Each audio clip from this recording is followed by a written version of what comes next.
Good morning, everybody. And thank you. And I'd like to thank the organizers for inviting me. And it really had me, started me to think about actually what I had been doing over the past 10 years.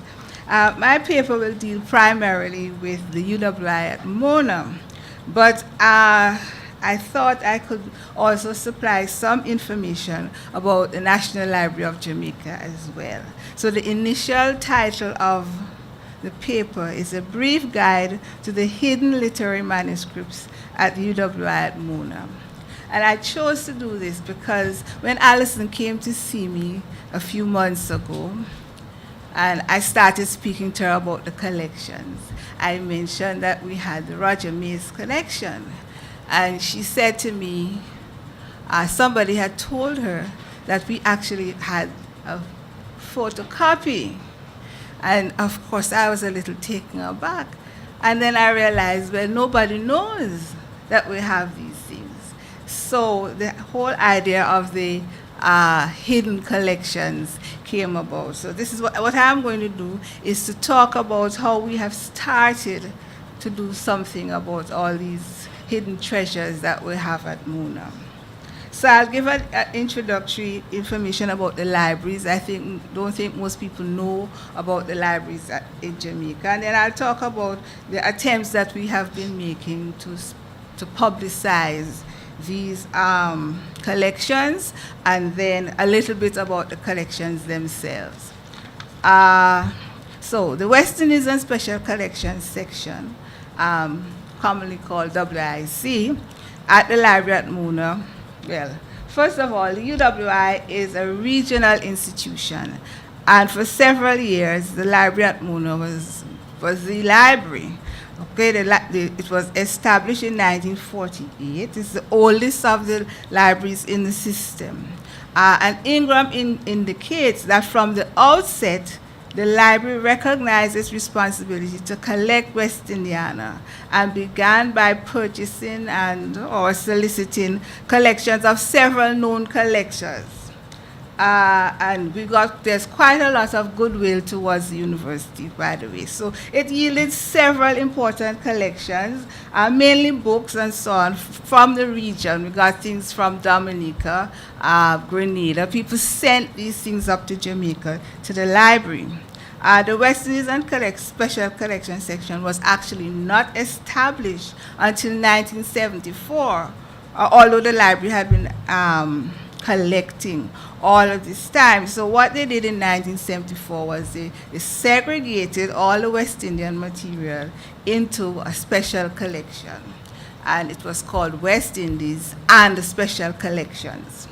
The rare book room was established to store the valuable material. It was a secure room with rudimentary climate control facilities. In 1988, thanks to the European Union, we got a whole purpose-built wing for the section with proper facilities, proper rare book room, microfilm laboratory, lots of space for users, not so much space for the collection.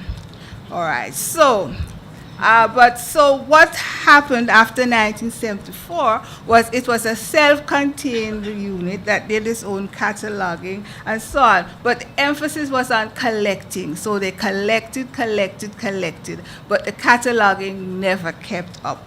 So that is why we have all of these hidden collections. The librarians at the time acted as gatekeepers for the collection. They knew the researchers, they could refer them to the material and so on. But there was no catalog of special collections. Books, the current books were cataloged, but the older material, people who do cataloging would know that cataloging special material takes a lot of time and effort. And people prefer, as a cataloger myself, to do the easier things first. So the harder ones get left behind, and those were the special collections. So, but the whole idea of the hidden collections came out of a white paper that the Association of Research Librarians Task Force on Special Libraries and Special Collections put forward in 2003. And in this white paper, they defined hidden collections as uncatalogued or unprocessed collections. Or under-processed collections, which is exactly what we have. And this paper also stated that there were two problems with that. It put the collections at risk because nobody knew they were there. So if they disappeared, nobody would know that they had disappeared. And also that the fact that researchers were not aware of the existence of these collections and could not use them. So the emphasis has always been in West Indies and Special Collections on printed, published material. But Professor Ramchand's paper yesterday put some things in context to me that I couldn't quite understand before, because between 1967 and 1981, several literary manuscripts were collected, and then after that, nothing.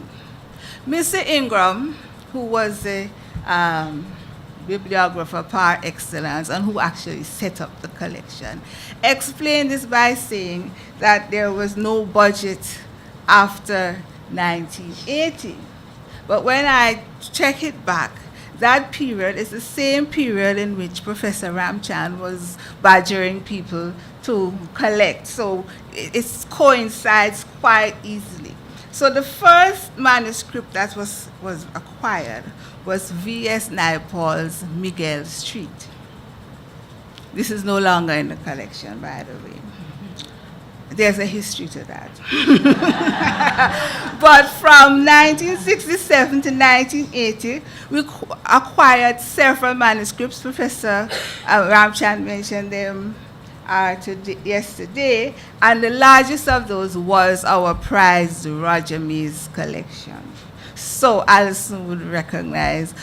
I don't think she recognized during the conversation how distressed I was that Roger Mays was said to be a photocopy, especially since Roger Mays was not a hidden collection. We had cataloged it, we had digitized it, it was in the catalog. If you Googled it, it came up. So I am at a loss to find out how anybody could say it was a photocopy, because Roger Mays is the one that was not hidden. It was the only one that was not hidden. Okay? All right. So, several things, we have had several milestones along the way that have impacted what has happened. And in 1988, we switched over to a computerized system. And that meant that the cataloging function was removed from Special Collections and it was centralized. So that put our Special Collections even further back on the list of priorities. All right, so that is National Library, and that is UWI Mona Library, an explanation as to why these collections have been hidden for so long. Now, I'll talk a little about National Library. This I added afterwards because in one of her emails to me, final emails to me, Anne said to me to talk about the situation in Jamaica, and I said, and my paper is only about UWI Mona. So I hurriedly got some things together about National Library. So what is this National Library of Jamaica? Kim yesterday mentioned about the conditions and the fact that people don't want to put their material there. And so National Library of Jamaica was founded in 1979 by an Act of Parliament. And this act has been amended several times, but the final, we hope the final amendment was 2 years ago. So it's an autonomous institution set up by government law, and there's a law, but it was actually built on a prior collection, the West India Reference Library Collection, which was established in 1879. So it is a very old collection. And that itself was set up on a prior collection. So their remit is to collect and preserve Jamaican documentary heritage. The World Collection, West Indian Reference Library Collection, has been recognized. It is one, and not because I work there, but this is actually one of the best collections of West Indiana existing anywhere. But a lot of it is hidden. Its strength lies in the material from the late 18th century to the early 20th century. And I wouldn't call, they are not hidden in the sense of the UE collections, which are not cataloged and not processed, because they have actually processed them to a certain extent. There are actually some of them on the web page, their web page. If you look hard enough, you will find them. All right, but their listings of manuscripts do not include literary manuscripts. They only have the historical ones. And actually, that has been a weakness also at Mona. The emphasis has always been on history and on the historical documents. So what they do actually have on the website a database of documentary heritage, and listed there only 2 literary manuscripts, which would be there's Walter Adolph Roberts that Kim mentioned yesterday, and our dearly beloved Roger May's collection. Right? But it is very difficult to find them. And actually, when I emailed and I spoke to them, they actually do not have an explicit manuscript collection development policy. But they collect when they become available. So they don't actually go out and look for anything. They just, if it comes available. Now, we are in Jamaica. If it becomes available in London, by the time we know about it, we go to get approval to buy it, and so on. It's gone. So actually, previously, they used to have an agent abroad who would look for the Caribbean things, but that no longer exists. They said they have no budget for acquisitions, but they are able to purchase when items become available. Right. So that's the National Library and the collection. So, as I said before, the literary things have really been overshadowed by the overemphasis, I think, on history and historical things.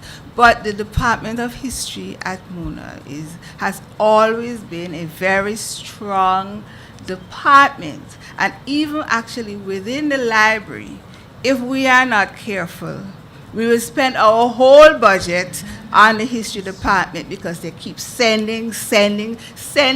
They come to find out why we haven't bought. Nobody else does that. So there's this, I must say, preponderance of historical stuff. Anyway, so coming back to the literary manuscripts now. You know, sometimes there are things that happen that at the time you don't recognize the effect that they will have on things subsequently. So in about November 2004, I was summoned to the campus librarian's office, and we had a very strange conversation. At the time, I didn't realize that it was so important. Otherwise, I would have paid more attention. But I kept saying to myself, this is a strange conversation. And it was more like an interview. And then eventually she said to me, you must be wondering why I'm saying all of this. And I said, yes. And she says, well, you know that the leader of the opposition is planning on resigning. But of course, the leader of the opposition had been planning on resigning several times before. So I didn't pay any attention to it. But what actually happened was, the Most Honorable Edward Siaga was resigning shortly, and the university was in negotiations with him to become a senior research fellow. And the vice chancellor at the time, Professor Rex Nettleford, and the principal, Professor Sir Kenneth Hall, were negotiating his transition from leader of the opposition to senior research fellow at UWI. And part of this negotiation included what was to happen with his papers. So his papers were to be deposited with the library. So we were sworn to secrecy and dispatched to Mr. Siaga's office to assess this collection, which I think amounted to about 4 rooms full of papers. So Mr. Siaga and his papers were moved from his office to the library. He was given office space in the library, and we were tasked in finding storage space for these hundreds of boxes of papers, memorabilia, all sorts of things. But it was a good thing. At the time, I was a little overwhelmed by all of this because we hadn't acquired, since 1981, we hadn't acquired any papers. So I had never personally had to deal with any papers. But it turned out to be a blessing for us because it put a lot of focus on the West Indies collection. People hadn't known about it before. It was in the newspapers, so there was a lot of publicity. And Mr. Siaga had deposited his papers at the UWI. Offices in the library. So we decided, so we started to brainstorm now. How do we turn this thing to our benefit? We set up a team. And, but what has happened since Mr. Siaga deposited his papers is that we have gotten 10 more collections of personal papers. 3 prime ministers, 2 sets of literary manuscripts, 2 very noted academics, and other people. So in all, we have had about 10, I would say, donations in the last 10 years. So we brainstormed about it and we decided we would try and use it to our benefit. Now we had the attention of the university officials where we didn't before. So we could ask for things because in order to deal with Mr. Siaga's material, we needed a lot of things. And so we came up with several proposals, and one of it was to set up something we call very ambitiously a Caribbean Leaders Collection. But what we did with this Caribbean Leaders Collection was to put forward a proposal to the university. This proposal had several things. It included collection development, building expansion, staffing, everything, a comprehensive program going forward. Well, of course, they approved everything, but we are still waiting for most of it. We did, however, get the staff so that we went from 2 librarians to 4. In the space of about 3 months, the staff had doubled. And they also redeploy people so that the quality of the staff. So actually, we do have highly qualified staff at the time. I keep telling people that the cleaner who does the books is auditing courses in the Department of Library Studies.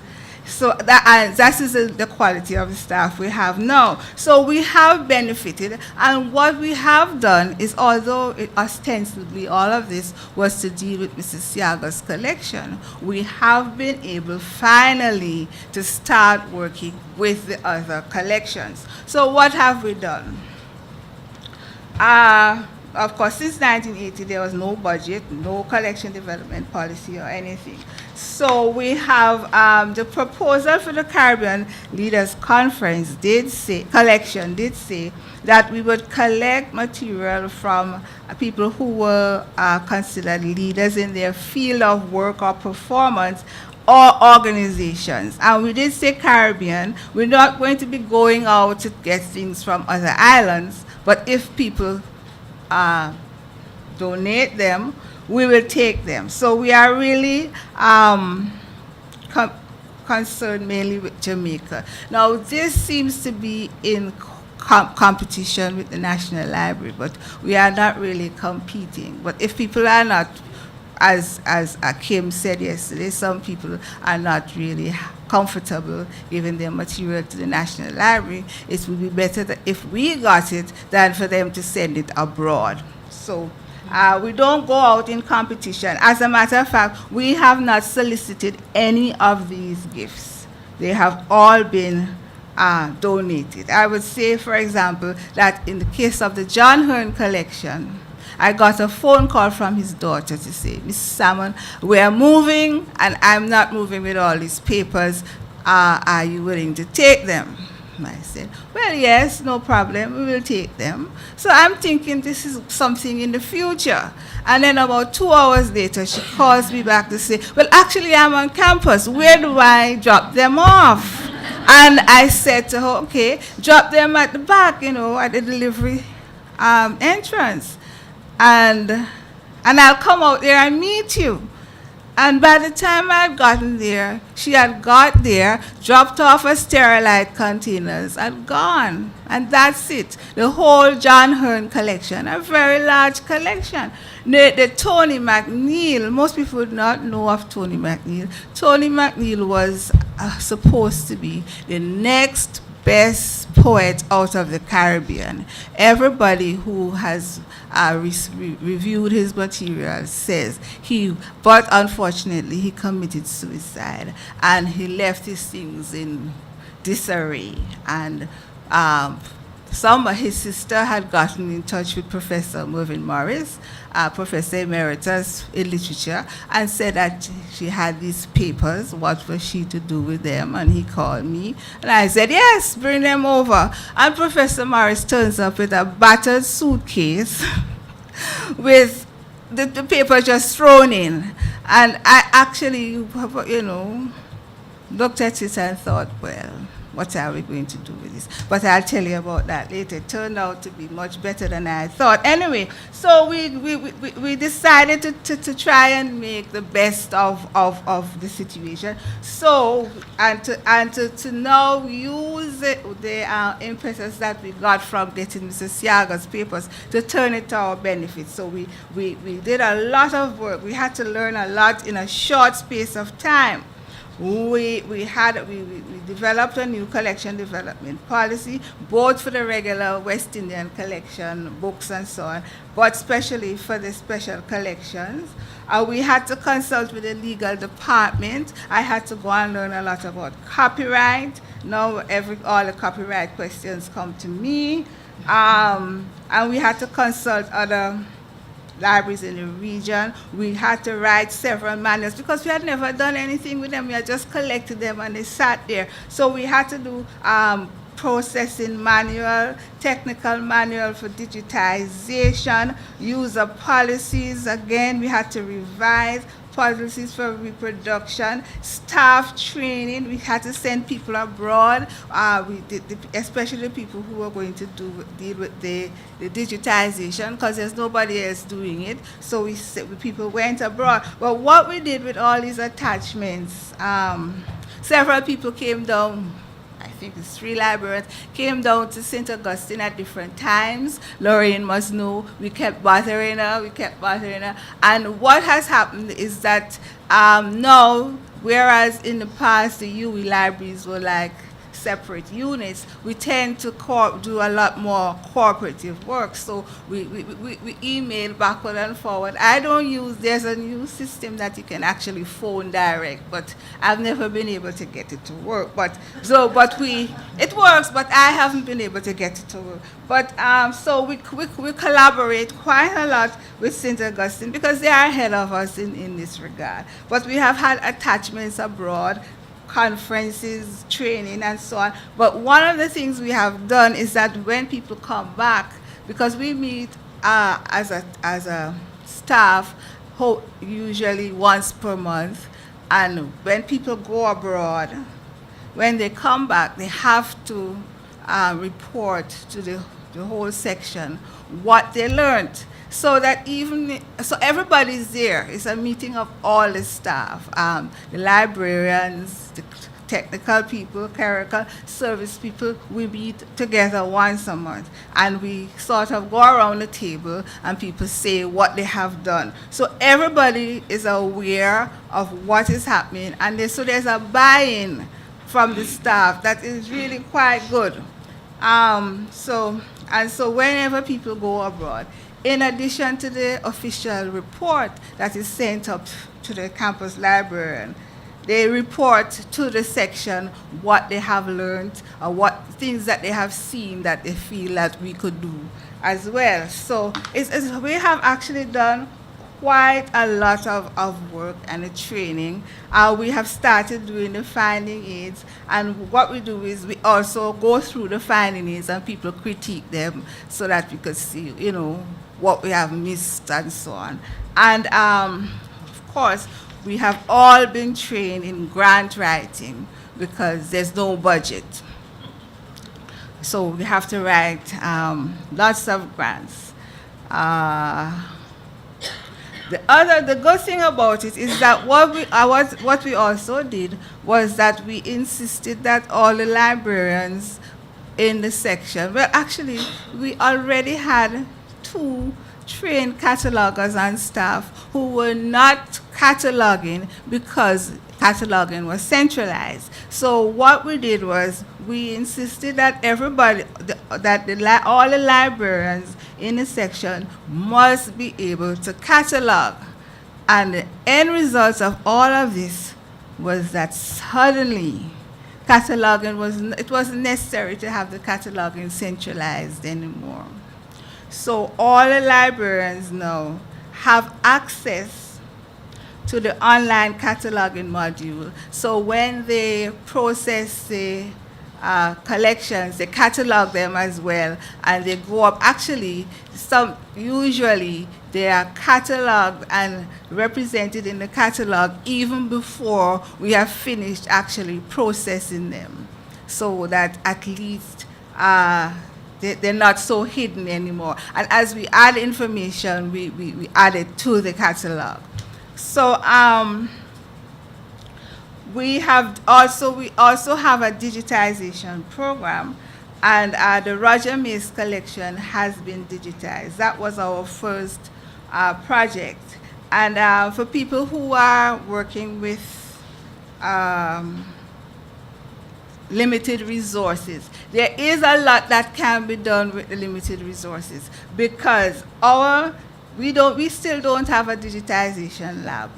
And our first digitization program was actually done in the assisted reading room, because we had in there we had the equipment for the visually impaired students, which included a scanner. And the librarian who has responsibility for digitization recognized that the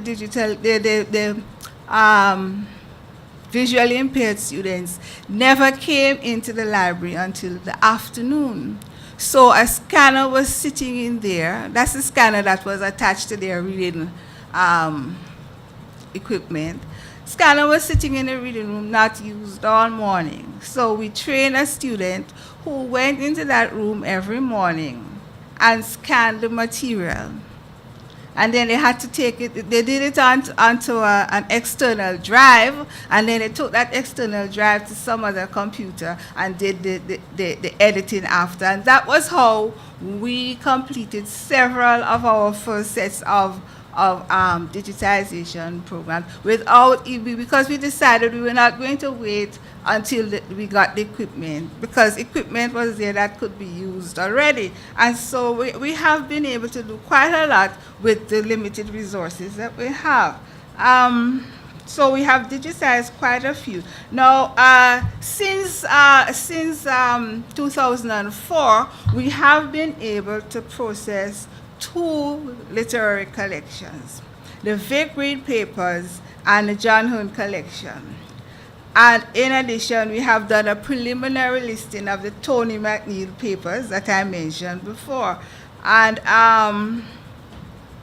we decided to use Archivist Toolkit because it is an open source software. We had no money to buy software. So we use Archivist Toolkit to create the finding aids. So the John Hearn collection actually was acquired in 2 sets. Initially, his wife had said he had all these handwritten newspaper. He used to have a weekly newspaper column. So she couldn't, he had thousands of these handwritten things. And so she had asked us to keep those initially, and then his daughter brought everything else subsequently. And so we had to sort of integrate the two. So the Vic Reed papers came much more organized and so on. And so we have been able to produce the 2 finding aids for Vic Reed and John Hearn. We have a listing for Tony McNeil, a partial listing for Tony McNeil. The both of them have been in the catalog. We're waiting now to start digitizing them, but those are not priority for digitization. But what we have also done is when we have completed processing the collection, we mount an exhibition in the library's main exhibition space. Not in the West Indies collection has its own exhibition space, but we put it out in the main exhibition space. We mount this exhibition also on the web page, and we have actually found a very cost-effective way of producing the exhibition so that we don't have to spend a lot of money. And I must say that we have also found a cost-effective way to get a lot of things done, because we depend a lot on student assistance in our work. And what we have done is, for example, we got a graduate library studies student whose first degree was in computer science, who helped us to set up the Archivist Toolkit. And now we have a postgraduate computer science student who is also helping us with the software and so on. And they come in for 16 hours a week. And of course, we have to pay them, but we don't pay them as much as we would pay a full-time member of staff. And these young people are quite enthusiastic, especially the computer ones. So we have got quite a lot of benefit out of them. So the hidden collections. So these are the ones, some of which Professor Ramchan mentioned yesterday. We have Michael Anthony's from Trinidad and Tobago, by the way, and we have the manuscript of The Year in San Fernando. And this is a 1958 manuscript consisting of 400 notebooks, the first draft in pencil and in pen. Actually, a lot of people might not know that the original title of this book is The Year at Drayton Street. And I think if I remember when I read it, the first sentence or the first paragraph is something about coming to Drayton Street to live or something like that. So that is Year in San Fernando. Spiral-bound notebooks, exercise books, and so on. So that's The Year in San Fernando. Now, Erna Bradbur's Jane and Louisa. I think this won a Commonwealth Prize. I'm not sure, yes. And so we have the typescript. By the way, Michael Anthony's manuscript was acquired for £125. Now, of course, I don't know how much that is in current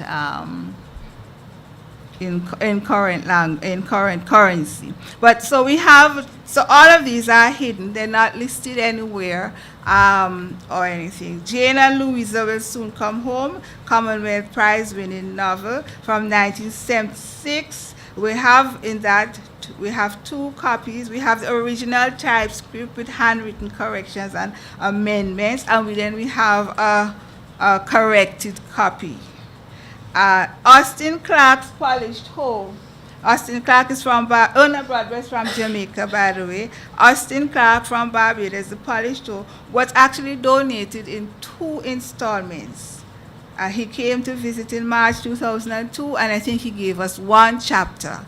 And then he came back in March 2003, and we got the whole thing, handwritten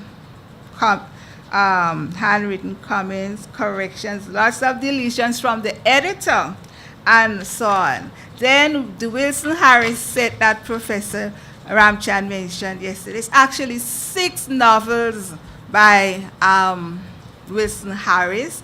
The Secret Ladder, The Eye of the Scarecrow, The Far Journey of Odin. The list is there. Now, the interesting thing about the Wilson Harris manuscripts is that Wilson Harris used to work with the Guyanese government in the hinterland somewhere.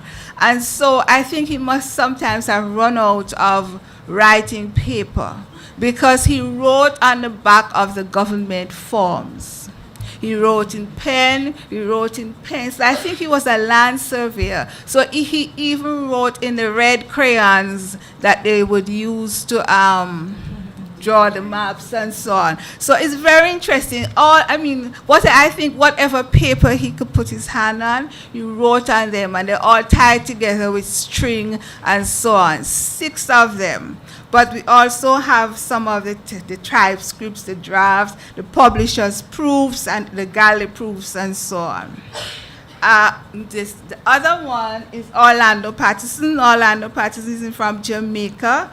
And this one consists mainly of the printer's mark proofs for an absence of ruins and the children of Sisyphus. And a few years ago, he came back into the library and he said, he introduced himself, and he would like to see the manuscripts. So I brought out, I did the whole production. I brought them out in the boxes with the proper archival boxes and what you call it, acid-free envelopes and the gloves. I did the whole production.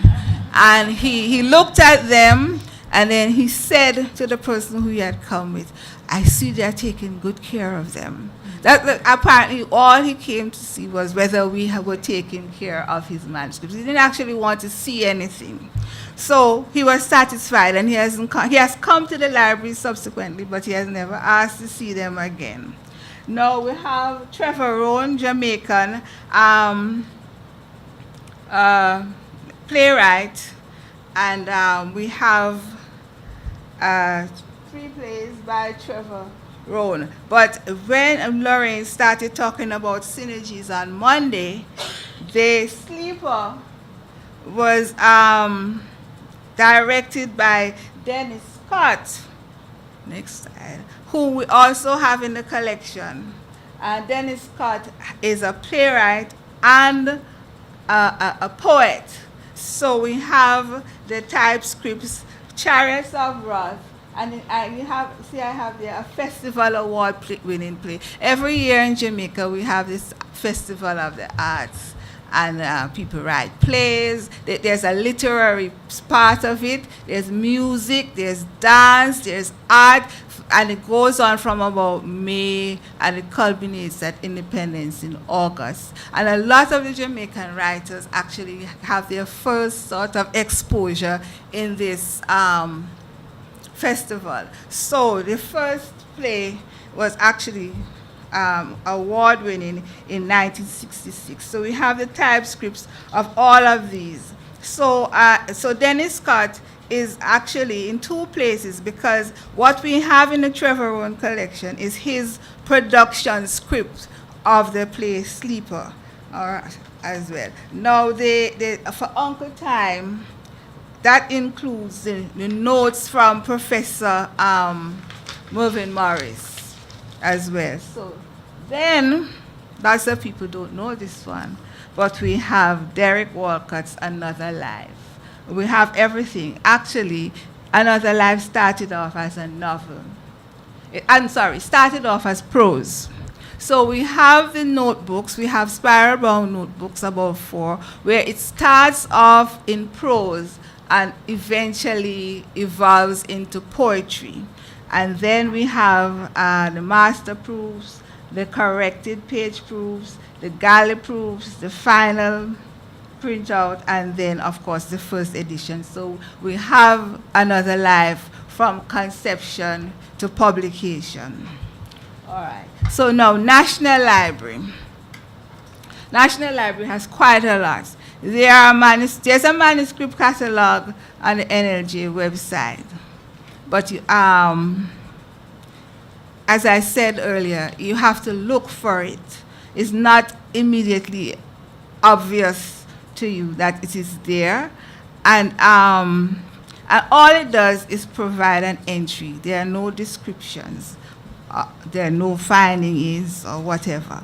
And so I did ask them, and they sent me 2 lists, but I still have all I have is the authors' names. And in 1 or 2 cases, I have titles. So Tom Redcombe was Poet Laureate of Jamaica. Basil McFarlane, Leslie. Claude McKay's My Green Hills is in Jamaica. That's one of his biography. Archie Lindo, Una Marson, one of the early women writers, Walter Adolph Roberts, who was mentioned earlier. I understand that this is the Adolph Roberts collection is a relatively large collection of material. Philip Sherlock and the Louise Bennett that I mentioned yesterday. 50 boxes, actually.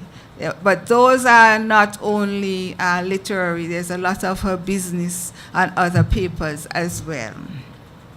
So in addition to these collections at National Library, though, they have, very importantly, the papers of the Poetry League of Jamaica, which includes a lot of the early writers like Vivian Virtue, some Claude Thomas, H.G. DeLissa, Tom Redcombe, Roberts again.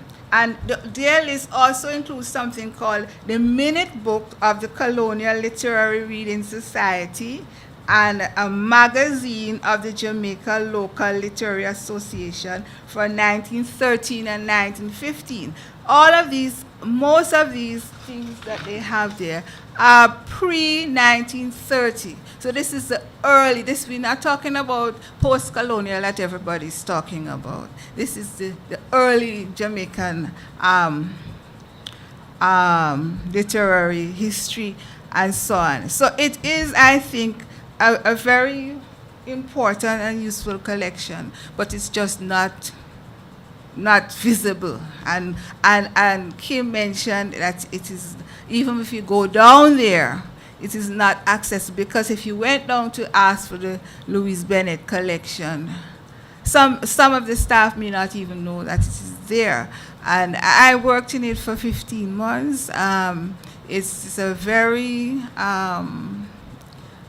it has a lot of information. The earlier Louise Bennett, when she used to do her radio programs and things like that, which are important because Louise Bennett was a did a lot of social commentary. People didn't recognize this, and even I didn't until I started reading them, so that you get an idea of what was happening in Jamaica at the time, because she commented on whatever was happening.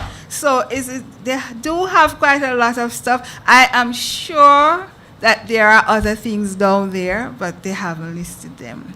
All right, and I wasn't able to go because, as I said, I was doing UWI Library, and then about 10 days ago I said, well, maybe I should just add something about the rest. So between NLJ and UWI, we have quite a fair representation of manuscripts. But the realistic assessment of the situation is that the lack of resources and the absence of a deliberate collection policy limits the ability to actually purchase the manuscripts. Quite a few of them have gone abroad, actually.